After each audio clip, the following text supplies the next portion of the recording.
करीब 1200 करोड़ रुपए के मार्केट कैप वाली मान industries large diameter carbon steel pipes और कोटिंग सिस्टम्स बनाती है। कंपनी के प्रोडक्ट्स की अगर बात करें तो इसका इस्तेमाल oil and gas industry, petrochemicals, water, dredging, fertiliser के क्षेत्र में होता है। रिटर्न की अगर बात करें तो पिछले 6 महीने में कंपनी ने अपने निवेशकों को 100% से ज्यादा का दमदार रिटर्न दिया है। आज ये कंपनी हमारे रडार पर इसलिए है क्योंकि हाल ही में कंपनी को 400 करोड़ का बड़ा ऑर्डर मिला है। इस ऑर्डर की डिटेल्स पर हम कंपनी के मैनेजमेंट से बात करेंगे, साथ ही मौजूदा ट्रेंड किस प्रकार का है, ऑर्डर बुक क्या है, आगे ग्रोथ आउटलुक क्या निकल कर आ रहा है, सब पर विस्तार से बातचीत होगी। आइए विदाउट फर्दर डिले हम जोड़ते हैं कंपनी के मैनेजमेंट। कंपनी के चेयरमैन डॉक्टर रमेश चंद्र मनसुखानी हमारे साथ जुड़ चुके हैं। Doctor Mansukhani sir, good afternoon, बहुत स्वागत है सर आपका जी बिजनेस पर। सर, सबसे पहले तो हम आपसे आपके जो हाल के ऑर्डर है 400 करोड़ का, उसके बारे में जानना चाहेंगे। क्या टाइमलाइन है, किनसे, कौन से कस्टमर से आपको ऑर्डर मिला है और किस प्रकार की पाइप्स जो है वो आपको यहाँ डिलीवर करनी है? Good afternoon Neha. ये ऑर्डर हमारे को जो मिला है लोकल ऑर्डर है, ये डोमेस्टिक ऑर्डर है जो 400 करोड़ रुपए के हैं। और ये भारतीय कंपनियां जो है 4-5 ऑर्डर हैं, उनको मिला के 400 करोड़ रुपए हुआ है ये। और हमारे को इसकी सप्लाई अगले 4 से 6 महीने के अंदर अंदर पूरी करनी है। Alright. तो आप ये बोल सकते हैं कि अक्टूबर से लेके मार्च तक ये भी खत्म हो जाएगा। और हमारे पास पुराने ऑर्डर भी करीब करीब हैं, 1200 करोड़ रुपए के हैं। तो ये 1200 और 4 1600 करोड़ हमारे को 2 क्वार्टर में पूरा करना है। क्वार्टर 3 जो चालू हुआ है अभी और क्वार्टर 4, उसमें से कुछ जी 1000 करोड़ करीब के हमारे पास एक्सपोर्ट के ऑर्डर हैं और 600 करोड़ रुपए करीब करीब हमारे डोमेस्टिक ऑर्डर हैं अभी। ओके। और सर, तो आपने कहा तकरीबन 1600 करोड़ के आपके ऑर्डर्स बन रहे हैं। ये इसी वित्त वर्ष में आप पूरा ऑर्डर कंप्लीशन करेंगे? Is that what you mention? हाँ जी, हाँ। ओके। अच्छा सर, ये ऑर्डर्स किस प्रकार के हैं, मतलब इनके क्लाइंटेल किस प्रकार के हैं, इसके बारे में आप बता पाएंगे? हाँ, हमारे नॉर्मली हमारी कंपनी में ऑयल एंड गैस की जो सप्लाई रहती है पाइप की, ऑयल एंड गैस के लिए पाइप, वो करीब करीब 80% रहती है और 20-25% हमारे पास जो पानी के पाइपलाइन है वो भी चलते हैं। तो ये मिक्स ऑर्डर हैं, डोमेस्टिक के ऑर्डर हैं इसमें 400 करोड़ रुपए में। उसमें मोस्टली ऑयल एंड गैस के भी हैं और पानी के भी मिक्स हैं। अच्छा, मनसुखानी सर, आपने Q1 में यहाँ पर गाइडेंस दिया था कि तकरीबन 1900 करोड़ के ऑर्डर्स हैं जो आप यहाँ अचीव कर लेंगे दूसरी तीसरी तिमाही में। Sir, are you on track in achieving the numbers? जी हाँ, हमारे जो भी क्वार्टर 1 तो हमारा तो थोड़ा ठंडा था, क्वार्टर 2 हमारा बहुत ही अच्छा रहा है। ओके। जिसकी अनएक्सपेक्टेड ग्रोथ है उसमें देखने के लिए। और वो बहुत जल्दी हमारी बोर्ड मीटिंग होने वाली है तो हम लोगों को बताएंगे। और जो हमारे ट्रैक पे जो हमारे ईयरली गाइडेंस है उस पे हम बराबर खरे उतर रहे हैं। हमारा ईयरली गाइडेंस था कुछ 28 से 3000, तो 28 से 3000 इस साल हमारा पूरा हो जाएगा। इसमें फर्स्ट 6 महीने के लिए करीब करीब आधा होगा और आधा सेकंड क्वार्टर में होगा, सेकंड हाफ में हो जाएगा। तो वो ट्रैक रिकॉर्ड पे बराबर है। एज रिगार्ड टू हमारा एबिडिटा भी इम्प्रूव हो रहा है, प्रॉफिटेबिलिटी भी इम्प्रूव हो रही है। और हमारे जो बाकी प्रोजेक्ट्स जो आने वाले हैं, वैल्यू एडेड प्रोडक्ट जो हमने डाले हैं, वो भी हमारे ट्रैक बराबर चल रहा है। ओके सर, ये जो आपके वैल्यू एडेड प्रोडक्ट्स की आपने बात की, प्लांट, इनफैक्ट कुछ अपने प्लांट्स भी यहाँ पर रखे हैं। In fact if I am not wrong, ERW plant आपका अंजर इन गुजरात या आपने कुछ महीनों पहले ही सेटअप किया। सर, उस पर अभी क्या अपडेट है? उसमें थोड़े दिन पहले हमारे API का ऑडिट हुआ है, कुछ 20 दिन पहले, और ऑडिट सक्सेसफुली क्लोज हो गया है, कंप्लीटेड। और जल्दी ही मोनोग्राम अगले सर्टिफिकेट कुछ दिनों में आ जाएगा। हालांकि हमें लेटर दे दिया गया है कि अवर प्लांट इज अप्रूव्ड है और हम API बना सकते हैं। तो API का जैसे ही आ जाएगा, ये थोड़े दिन में 5-7-10 दिन की बात हो रही है, तो हम API में भी टेंडरिंग कोट करना शुरू कर देंगे। राइट नाउ हम कमर्शियल बना रहे हैं, पर हमारा ऑब्जेक्टिव कमर्शियल पाइप कभी बनाना नहीं रहा है। We are always very high value added product में है। तो ये दिन में हम वो पार्टिसिपेशन भी करेंगे जिसका रिजल्ट आगे देखेंगे। ओके सर, आप मुझे बता सकते हैं कि ये जो ERW प्लांट है, what will be the total installed capacity इसकी? इसकी कैपेसिटी करीब करीब 1,25,000 टन है। 1,25,000 से 1,50,000 टन है। ओके। कैपेसिटी, और कुछ इन्वेस्टमेंट करीब 250 करोड़ रुपए करीब हुआ था इसमें। अच्छा अच्छा सर, ये भी बताइए कि और आपकी इन ऑल टोटालिटी में कितनी मैन्युफैक्चरिंग फैसिलिटीज है और प्रोडक्शन लाइंस कितनी होंगी सर अब? हमारे पास टोटल प्रोजेक्ट लाइन गुजरात में 4 है अच्छा। और मध्य प्रदेश में 1 है। और ERW जो है ये नई लाइन है, जिसको आप 5वीं लाइन मान सकते हैं गुजरात में। तो सब मिला के 4 + 1 + 1, अच्छा। तो कुछ 6 लाइन हो गई हमारे पास सब मिला के कैपेसिटी। तो सर ये क्या आप LSAW, HSAW और ERW ये सब मिला के बता रहे हैं या इसके भी बाइफरकेशन अलग अलग हैं? नहीं, हाँ बराबर, बाइफरकेशन अलग अलग हैं। जी। 2 हमारी LSAW है, ओके। 2 HSAW है, एक इंदौर में प्लांट है हम्म। और ERW एक प्लांट जो नया चालू हुआ है। अच्छा। इसमें से 5 प्लांट में से टोटल 6 प्लांट में से 5 API हैं और एक नॉन API है। Okay, very well. अच्छा सर, अब थोड़ा जी सर जी। सर आपके मार्जिन्स पर अब ज़रा फोकस कर लेते हैं।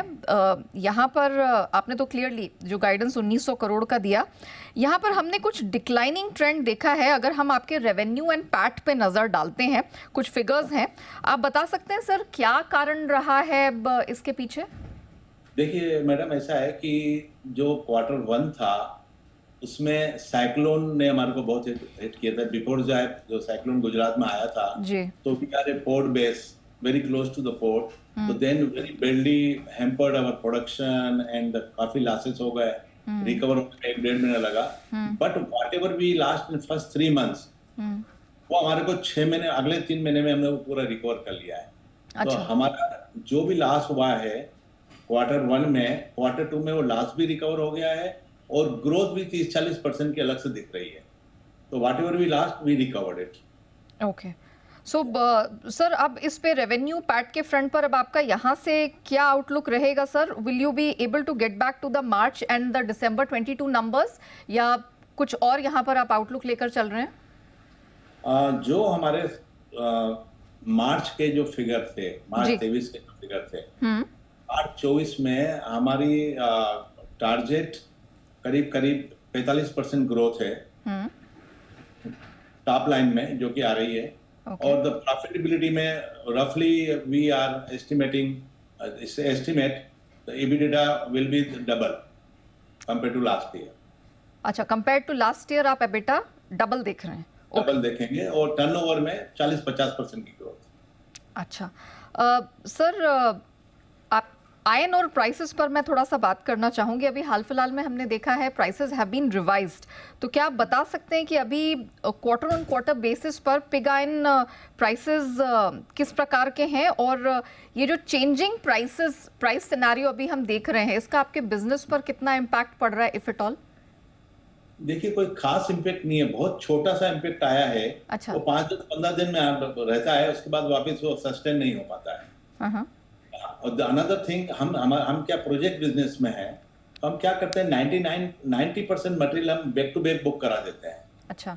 तो वी आर गेटिंग सब कुछ हमारे को भला ही होगा हमारा, अगर सॉफ्ट रहती है प्राइसेस, तो हमारे को उसका कोई भी इम्पैक्ट नहीं है। मे भी कुछ बेहतर ही हो सकता है, बाकी और कुछ नहीं। सर, मार्जिन ट्रेंड आपका बहुत बेहतरीन रहा है, 4 क्वार्टर को देखें एक राइजिंग ट्रेंड रहा है। आगे के लिए सर मार्जिन गाइडेंस क्या रहेगा? ये ट्रेंड आगे भी बना रहेगा आपका? लगातार बना रहेगा, और जो ट्रेंड हमारा चला आ रहा है वी विल कंटिन्यू। तो लिटिल बिट भी मे भी थोड़ा बहुत बेहतर होगा, और टर्नओवर भी कंपनी का रेवेन्यू बढ़ने वाली है, तो इसलिए ओवरऑल EBITDA ग्रोथ हमारी काफी अच्छी रहेगी। ओके सर, कोई दे पाएंगे, कोई रेंज जो हम एंटिसिपेट कर सकें? अराउंड 10%, 10.5%, 10 to 11% हम मान के चलते हैं हमेशा। Okay okay. अच्छा सर, आपके गोइंग फॉरवर्ड कैपेक्स प्लान्स क्या है सर, इस वित्त वर्ष के लिए या आने वाले सालों के लिए कंपनी का क्या इरादा है? देखिए, ऐसा है मैडम कि अभी तो हमारा जो भी कैपेक्स था पूरा हो गया है। अच्छा। इस साल का, बट हम अभी एक नए प्रोडक्ट में जा रहे हैं, उसका नाम है स्टेनलेस स्टील ट्यूब। अच्छा। हाँ, तो उसमें करीब करीब हमारा इन्वेस्टमेंट होने वाला है 450-500 करोड़ रुपया है। वो इन्वेस्टमेंट काम चालू हो गया है हमारा प्लांट का अभी। और वो कैपेक्स आने वाले साल में, अगले साल आएगा। बट अभी कंपनी में हमारे यहाँ कोई लोन भी नहीं है। द डेट इक्विटी रेशो हमारा अभी 0.15% ओनली। तो ऑलमोस्ट आप बोल सकते हैं कि लोन 0.15% लोन है कंपनी को इक्विटी के मुकाबले में। तो we are a very comfortable position है।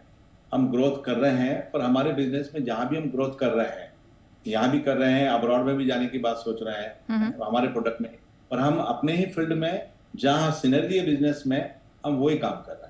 ओके सर, बाहर के ऑर्डर्स किस प्रकार के हैं और जिस तरह का भी माहौल खासतौर से ऑयल एंड गैस सेक्टर में हम देख रहे हैं कि काफ़ी ज़्यादा बज़ है, कोई चेंजिंग आपने यहाँ माहौल देखा है जिसकी वजह से क्लाइंटल में या जो ऑर्डर्स आपको मिल रहे हैं उसमें कोई बदलाव हो? थोड़ा बदलाव पॉजिटिव साइड आया है। ओके। क्योंकि क्या है, गए एक साल से ऑयल के प्राइसेस $80 से लेके 90, 95 में चल रहे हैं। तो उसके हिसाब से स्पेंडिंग, इन्वेस्टमेंट, कैपेक्स ऑयल कंपनियों में काफी बढ़ रहे हैं। तो काफी पाइपलाइनें जो रुकी हुई थी पिछले 3-4 साल कोविड के कारण, वो सब धीरे धीरे भी आ रही है। तो I see the positive trend in coming year. तो दूसरी बात ये हो गई है कि अभी ऑयल का सब्स्टिट्यूट गैस आ गया है, तो गैस में पाइपलाइन लगेगी, हाइड्रोजन आने वाला तो उसमें भी पाइपलाइन लगेगी। तो दैट्स व्हाई हमारा भविष्य काफी उज्जवल है आने वाले वक्त में। सर, इंटरनेशनल एक्सपेंशन की अभी क्या योजना है? और आप जो कह रहे हैं कि ये गैस रेवोल्यूशन है, इसका आपको फायदा मिलेगा, ये सिर्फ घरेलू मार्केट की बात कर रहे हैं या कोई इंटरनेशनल प्रोजेक्ट्स हैं जिन पर बातचीत चल रही है? हाँ जी, अभी क्या है, गैस रिवोल्यूशन जो है वो वर्ल्ड वाइड है, क्योंकि ऑयल क्या slowly will go down maybe next 10-15 year, पर the gas and other substitute like hydrogen है, वो है, उसमें आगे जाके बहुत काम बढ़ने वाला है। और ये इंटरनेशनल ट्रेंड है, सिर्फ इंडिया का ट्रेंड नहीं है, इंटरनेशनल ट्रेंड है। और हमारे इंटरनेशनल हम वहाँ हमारी प्रेजेंस बढ़ा रहे हैं जहाँ ड्यूटी ज्यादा है, कहीं एंटी डंपिंग हो गई है, तो उन एरियाज में हम मैन्युफैक्चरिंग यूनिट वगैरह लगा के अपने आप को मजबूत कर रहे हैं मार्केट में, कि आने वाले वक्त में हमारे को उसका फायदा मिले। सर, आपने कोई ज्योग्राफीज यहाँ पर आइडेंटिफाई की हैं? कौन कौन से एरियाज, कॉन्टिनेंट्स या कंट्रीज हैं जहाँ पर इरादा है एक्सपेंशन का, या किसी से बातचीत चल रही हो इस समय?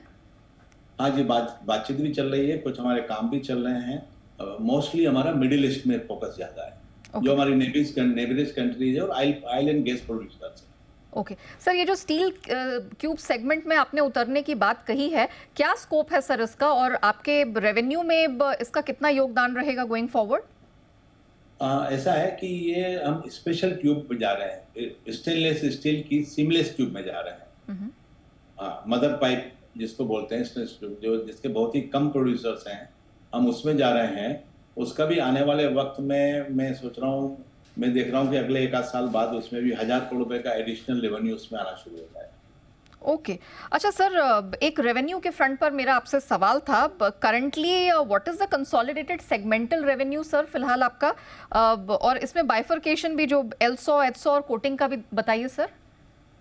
एल्सा का तो नहीं है, क्योंकि हमारे यहाँ एल्सा का अलग अलग नहीं रखते हैं, बाकी प्रोडक्शन तो अलग अलग होता है, रिकॉर्ड अलग रहेगा। मैं ये नहीं बता सकता हूँ। मैं ये बता सकता हूँ कि आपको करंट ईयर में आवर टारगेट इज 3000 करोड़, और 6 मंथली अभी करीब जो टारगेट पे चल रहे हैं, और आगे 6 महीने रहेगा। उसमें मोस्टली सिर्फ पाइप सेगमेंट ही हमारा, पाइप और कोटिंग सेगमेंट ही है, सब मिला के 3000 करोड़ करीब का ऐसा लक्ष्य है हमारा। ओके, ये क्या टाइमलाइन है सर इसका? नहीं, ये साल जो मार्च में खत्म हो जाएगा उसका ये है। और हम अगले साल की तैयारी अभी शुरू कर रहे हैं। हमारी अभी जो इंटरनेशनल बिड है, और इंडिया में जो हमारी बिड की पोजीशन है, वो करीब बिड बुक हमारी 10 से 12 हजार करोड़ रुपए की बिड बुक हमेशा रहती है हमारी, और उसमें सक्सेस हमारे को अपने वक्त के हिसाब से मिलती रहती है।